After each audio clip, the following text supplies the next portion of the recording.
Maya Rodriguez was having what she generously termed the worst Tuesday of her life when 3 aliens in shimmering robes materialized in her apartment. Not the worst Tuesday ever, mind you. That honor still belonged to the day her ex-boyfriend crashed her car, maxed out her credit card, and left her with his pet iguana. But this was definitely making the top 5.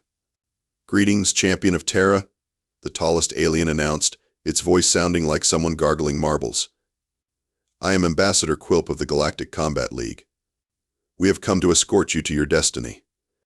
Maya looked up from her instant ramen, taking in the theatrical poses and glowing accessories. "Okay, first of all, it's Earth, not Terra. Second, I'm pretty sure my destiny involves paying off student loans and maybe getting promoted to senior customer service representative. And third, did you just teleport into my living room without knocking? Because that's incredibly rude." The second alien, who looked like a nervous accountant crossed with a sea cucumber, stepped forward clutching a holographic tablet. "According to our records, you are Maya Rodriguez, victor of the Terran Planetary Combat Championship, correct?" "The what now?" Maya set down her chopsticks. "If you're talking about that MMA tournament at the community center, I only entered because Karen from accounting kept bragging about her kickboxing classes. It was supposed to be a friendly company competition. You defeated 17 opponents in single combat," the third alien chimed in, clearly reading from some kind of script. "Your prowess echoed across the neural networks, marking you as Earth's greatest warrior." Maya blinked. 17?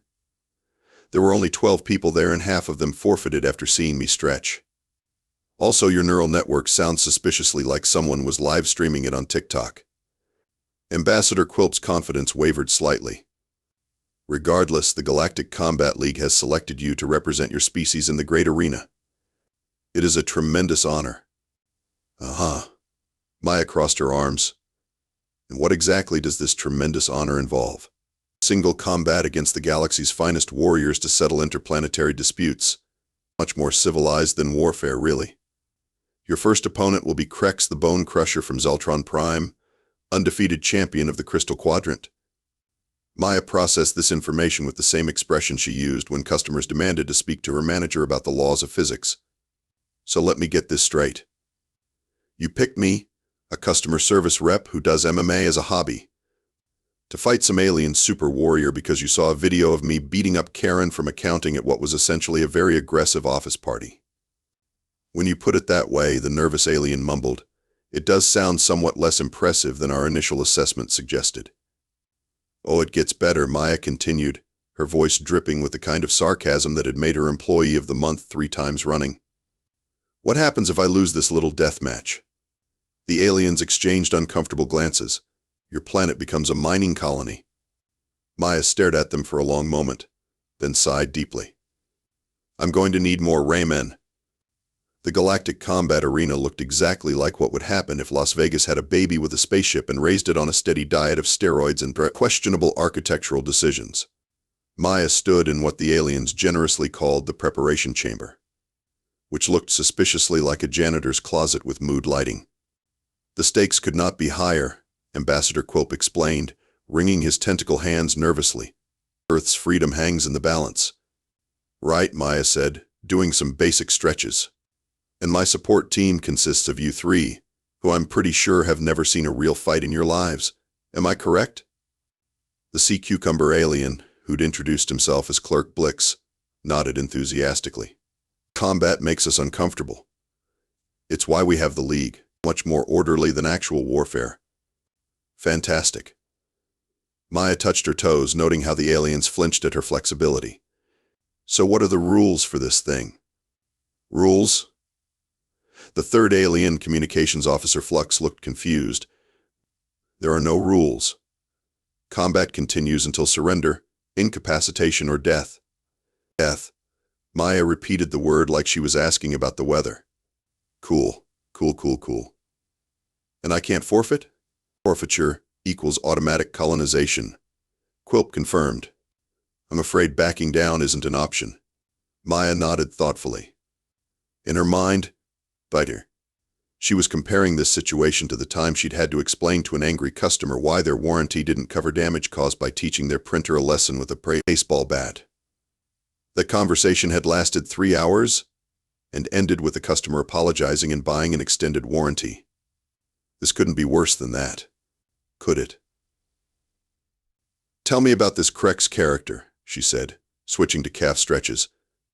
Blix consulted his tablet with the enthusiasm of someone reading their own death certificate. Krex the Bone Crusher.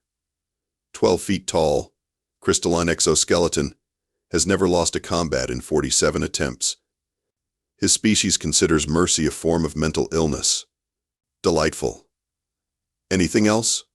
He once killed a space whale with his bare hands because it looked at him wrong, Flux added helpfully. Maya paused in her stretching routine. Did you just say he killed a space whale for making eye contact? Well, technically it was for displaying insufficient respect through ocular positioning, Blix clarified, as if this made it better. And you thought sending me against this guy was a good idea because Maya gestured vaguely at herself. What exactly? The three aliens shuffled uncomfortably. Finally, Quilp spoke up. Your species' reputation preceded you. The neural networks spoke of humans as fearsome warriors who conquered their own planet through constant warfare. Maya looked at him like he'd just claimed the moon was made of cheese. Have you actually researched humans, or did you just watch a bunch of action movies and assume that was documentary footage? We may have relied heavily on your entertainment broadcasts, Blix admitted quietly. Oh, for crying out loud. Maya shook her head. Okay, new plan. When I inevitably get murdered by Captain Crystals out there, make sure my tombstone reads "Here lies Maya Rodriguez, killed by alien bureaucratic incompetence." The arena announcement system crackled to life, drowning out Quilp's attempt at an inspirational speech with what sounded like death metal played through a blender. Ladies, gentlemen, and assorted carbon-based life forms, prepare yourselves for combat. Maya sighed and headed for the door. Well, at least this can't get any worse. She really should have known better than to tempt fate like that. The arena erupted in a cacophony of alien cheers, screeches, and what Maya could only describe as aggressive whale songs as she stepped onto the combat floor. The space was roughly the size of a football field with energy barriers humming ominously around the perimeter. Thousands of alien spectators filled the stands, their various appendages waving in what she assumed was excitement. Maya walked to the center of the arena like she was heading to her desk on a Monday morning, taking in the crowd with the same expression she used when reviewing customer complaint forms. Then Krex the Bone Crusher made his entrance. The 12-foot crystalline warrior materialized in a flash of dramatic lighting and smoke effects, his translucent exoskeleton reflecting the arena lights like a very angry disco ball. He threw back his head and released what was clearly meant to be an intimidating battle roar, though to Maya it sounded more like a garbage disposal having an existential crisis. Behold. Krex boomed, his voice echoing through some kind of built-in amplification system. I am death incarnate. I am the destroyer of worlds. I am the nightmare that haunts the dreams of warriors across the galaxy. Maya watched this performance while doing some light shoulder rolls. Are you done? She called out. Because I've got dinner plans, and this whole dramatic villain monologue thing is eating into my schedule. The crowd fell silent. Krex's glowing eyes narrowed. You dare show disrespect to Krex the Bone Crusher? Oh, honey, Maya said, transitioning into some basic lunges. If you think this is disrespect, you've clearly never worked retail. She gestured at his pose, which looked like someone trying to bench press an invisible elephant. Also, who taught you how to stand? Because that stance is terrible. You're off balance, your weight distribution is all wrong, and you're telegraphing your intentions like a neon sign. Krex looked confused. I am intimidating? You're trying too hard, Maya replied, now doing some neck stretches. Real intimidation is subtle. It's about confidence, not theatrics. What you're doing right now is the fighting equivalent of a participation trophy. The alien announcer, clearly sensing that this wasn't going according to script, tried to salvage the moment. Let the combat begin. Krex lunged forward with surprising speed, his massive crystalline fists aimed at Maya's head. She sidestepped casually, like someone avoiding a puddle on the sidewalk. See, that's what I'm talking about, she said conversationally as Krex stumbled past her. You committed too early, didn't account for momentum, and now you're completely out of position. Did you learn to fight from watching action movies? Because your form is terrible. Krex spun around, his face cycling through what Maya assumed were various shades of alien anger. Stand still and face your doom? That's not really how fighting works, Maya explained, ducking under another wild swing. The whole point is to not get hit while hitting the other guy. It's like customer service, but with more potential for concussions. She demonstrated by tapping Krex lightly on the shoulder as he overextended again, causing him to stumble forward. Balance, sweetie. It's all about balance. The crowd was murmuring in confusion. This wasn't the epic battle they'd been promised. It looked more like a patient teacher working with a particularly slow student. Krex threw a combination that would have been impressive if any of the punches had come within 3 feet of their target. Maya weaved between them with minimal effort, continuing her running commentary. Okay, that time you at least kept your guard up, so that's improvement. But you're still telegraphing every move like you're semaphore signaling a ship. Try to be less predictable. Stop giving me advice and die. Krex roared, launching into what appeared to be his most devastating attack pattern. Maya yawned. The alien warrior's confidence was visibly cracking as Maya continued to treat their life or death combat like a particularly boring training session. She looked more bored than threatened, which was apparently not the emotional response Krex was used to inspiring in his opponents. Is this really your best effort? Maya asked, genuinely curious. Because if this is what passes for undefeated champion in your neck of the galaxy, I'm starting to understand why you guys needed to invent this whole combat league thing instead of just settling disputes like adults. Maya was starting to realize something that should have been obvious from the beginning. Krex the Bone Crusher, undefeated champion of the Crystal Quadrant, that had apparently never been in a real fight in his life. Oh my God, she said, dodging another telegraphed haymaker. You've never actually fought anyone who fought back, have you? Krex paused mid-swing, looking genuinely confused. What do you mean? I mean, Maya said, finally starting to understand the scope of the cosmic joke she'd walked into. All your previous opponents were probably just as bad at this as you are, weren't they? Me. She looked up at the crowd of alien spectators, who were watching with the kind of fascination usually reserved for nature documentaries about predators. Let me guess, she called out to the stands. Most of your species evolved past physical conflict eons ago, right? You settled things with diplomacy, technology, maybe strongly worded letters? A series of alien nods and affirmative screeches confirmed her suspicion. So when you created this combat league, Maya continued, still casually avoiding Krex's increasingly desperate attacks, that you were basically just having your least diplomatic citizens flail at each other until someone gave up. More confirmation from the crowd. Maya shook her head in amazement. That's like sending your accountants to play professional football and calling the winner a champion athlete. She caught Krex's wrist mid-punch and used his momentum to spin him around like they were dancing. No wonder you thought I was some kind of super warrior. You've never met anyone who grew up somewhere that fighting was actually necessary for survival. What do you mean? Krex asked, sounding genuinely curious despite being locked in what was supposed to be Mortal Kombat. I mean, Maya said, releasing him and stepping back. Humans don't just fight other humans. We fight our environment every single day. Traffic that could kill you if you make one wrong move. Natural disasters that can level cities. Animals that see us as food. Other humans who are having a bad day and decide to make it everyone else's problem. She gestured expressively, getting into the spirit of explanation. We have combat sports for entertainment. We teach our children to fight in case they need to defend themselves. We've been at war with something or someone for pretty much our entire recorded history. The crowd was hanging on every word, and Maya was just getting started. You want to know what humans consider a normal Tuesday? Driving 2 tons of metal at 70 miles per hour while surrounded by other humans doing the same thing, most of whom are distracted by their communication devices or arguing with their offspring about proper nutrition. Then we go to work, where we deal with other humans who blame us for problems we didn't create and expect us to fix issues that violate the basic laws of physics. Krex attempted another attack, probably out of professional obligation. Maya blocked it with one hand while continuing to address the crowd. After work, we navigate home through the same death trap traffic. stopping to purchase overpriced necessities from establishments staffed by teenagers who would rather be literally anywhere else. Then we consume entertainment media about people in even worse situations than ours, just to feel better about our life choices. She caught Krex's next punch and held it casually. And that's a good day. That's what we call boring and uneventful.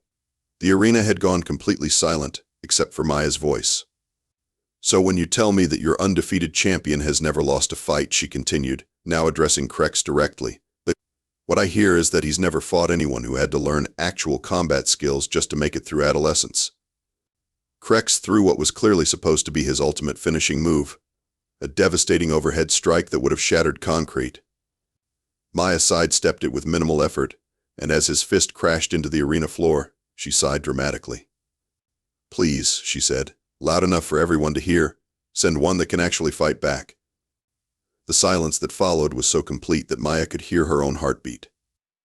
She was starting to suspect that humanity might have a bit of an image problem in the galactic community. Maya looked at Krex, who was trying to extract his fist from the arena floor, and felt the familiar sensation she got when dealing with a particularly difficult customer. It was time to shift from defense to management mode. Okay, sweetie, she said in the same tone she used for people who insisted that their broken printer was a personal attack by the universe. Let's wrap this up.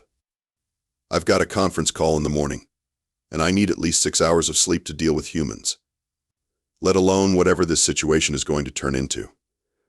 She cracked her knuckles, a sound that somehow carried clearly through the massive arena and caused several aliens in the front row to faint. Here's what's going to happen, Maya announced, both to Krex and the crowd. I'm going to demonstrate why human combat sports exist in the first place. This is called playing with your food, and it's a concept that apparently doesn't translate well to galactic standard. Krex finally freed his fist and turned toward her, but Maya was already moving. Not the casual defensive movements from before, but the fluid, purposeful motion of someone who'd spent years learning how to efficiently neutralize threats. She grabbed Krex's extended arm, used his own weight against him, and sent all 12 crystalline feet of him tumbling across the arena floor like a very expensive piece of luggage.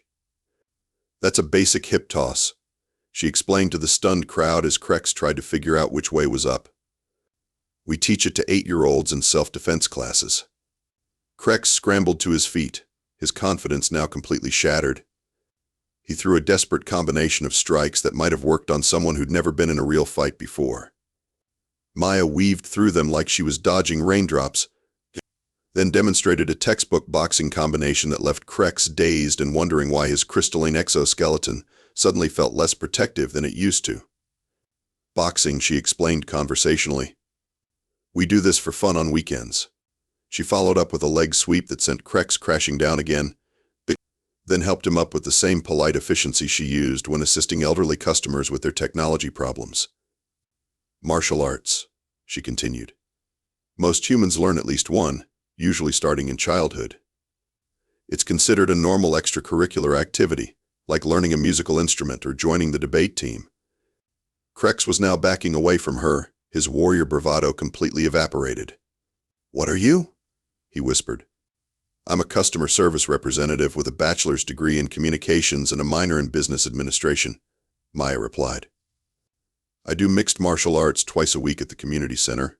I have a Netflix subscription, and I've been trying to grow basil on my windowsill for 3 months with limited success. She demonstrated a perfect judo throw that sent Krex sailing through the air with the grace of a very large, very confused bird. The scary part, she continued, not even breathing hard, is that I'm probably in the bottom 50% of humans when it comes to actual fighting ability. You should see what our professional athletes can do, or our military personnel, or honestly, anyone who grew up in a major city and learned to navigate public transportation during rush hour. Krex tried one last desperate gambit, charging at her with everything he had left. Maya sidestepped, grabbed his momentum, and used it to redirect him face first into the arena wall with a sound like a chandelier falling down a flight of stairs. And that, she said, dusting off her hands, is why humans consider this entertainment rather than warfare. Krex slumped to the ground, thoroughly defeated and looking like he was reconsidering every life choice that had led him to this moment. I surrender, he said quietly. Then, even more quietly, could you teach me how to do that? Maya looked down at him with the expression of someone who just successfully resolved a customer complaint through superior product knowledge and aggressive politeness. Sure thing, honey. First lesson is free. The victory ceremony was awkward in the way that most hastily organized events tend to be, especially when the organizers were clearly panicking about what they'd just witnessed. Maya stood on the winner's platform, accepting what appeared to be a trophy made from crystallized space foam, while thousands of alien spectators whispered nervously among themselves. Ambassador Quilp approached the microphone with all the enthusiasm of someone volunteering for a root canal. Ladies, gentlemen, and assorted life forms, he began, we have witnessed an unprecedented victory by the representative of Terra. Excuse me, Earth. Perhaps our champion would like to say a few words? Maya took the microphone and looked out at the sea of alien faces, all staring at her with expressions ranging from awe to barely concealed terror. Thanks, she said simply. This was fun. Kind of like a team-building exercise, but with more potential for concussions. She paused, considering her audience. I know this probably seems impressive to you guys, but I want you to understand something. Back on Earth, what you just saw would barely qualify as a decent warm-up. We have children who could have handled Krex without breaking a sweat. The crowd's nervous whispering intensified. I mean, we literally have a sport where we put people in a cage and let them fight until one of them can't continue, and we sell tickets to watch it. For entertainment, while eating overpriced snacks. An alien in the front row made a sound like a deflating balloon. And that's just our organized fighting, Maya continued, warming to her subject. We also have this thing called war, which is like the Combat League except with more participants, better technology, and significantly higher stakes. We've been doing it for thousands of years, and we've gotten really, really good at it. Ambassador Quilp was making frantic cutting motions across his throat, but Maya was on a roll. Oh, and we've never actually unified our planet under a single government because we can't agree on basic things like borders, trade policies, or what constitutes appropriate pizza toppings. So we're constantly in low-level conflict with each other while simultaneously dealing with natural disasters, predatory wildlife, and the daily challenge of not accidentally killing ourselves with our own technology. The silence in the arena was now so complete that Maya could hear the hum of the life support systems. Anyway, she concluded cheerfully, thanks for the trophy. This has been educational. 3 hours later, Maya found herself in an emergency session of the Galactic Council, where 12 species of aliens were having what appeared to be a collective nervous breakdown. The Council has reached a unanimous decision, the lead counselor announced, his translator struggling with what sounded like several different kinds of panic. Earth will be designated as a protected cultural site, with strict limitations on off-world contact. Translation, Maya said dryly. You're cordially inviting us to please stay on our own planet and try not to accidentally conquer the galaxy. That is, not entirely inaccurate, the counselor admitted. 6 months later, Maya was sitting in her new office with the title Galactic Ambassador on her door, which was apparently a diplomatic way of saying the person we pay to make sure humans don't start any intergalactic incidents.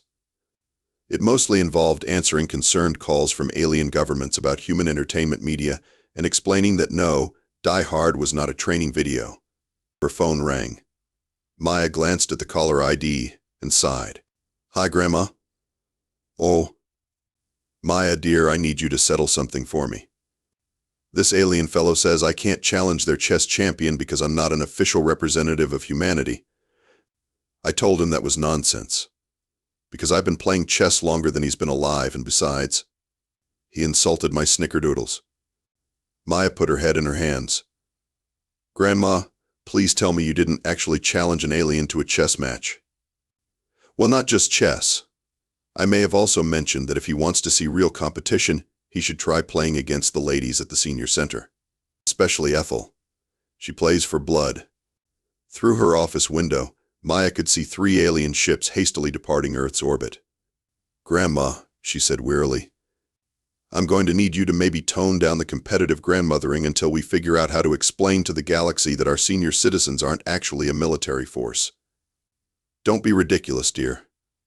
We're much more dangerous than the military. We have nothing left to lose and all the time in the world to plan our revenge. Maya looked at her calendar, which was now completely full of appointments labeled damage control and interspecies incident prevention. I'm going to need more coffee, she muttered, and wondered if customer service experience was really adequate preparation for preventing humanity from accidentally terrorizing the galaxy. Outside her window, another alien ship was retreating at maximum velocity. She really should have seen this coming.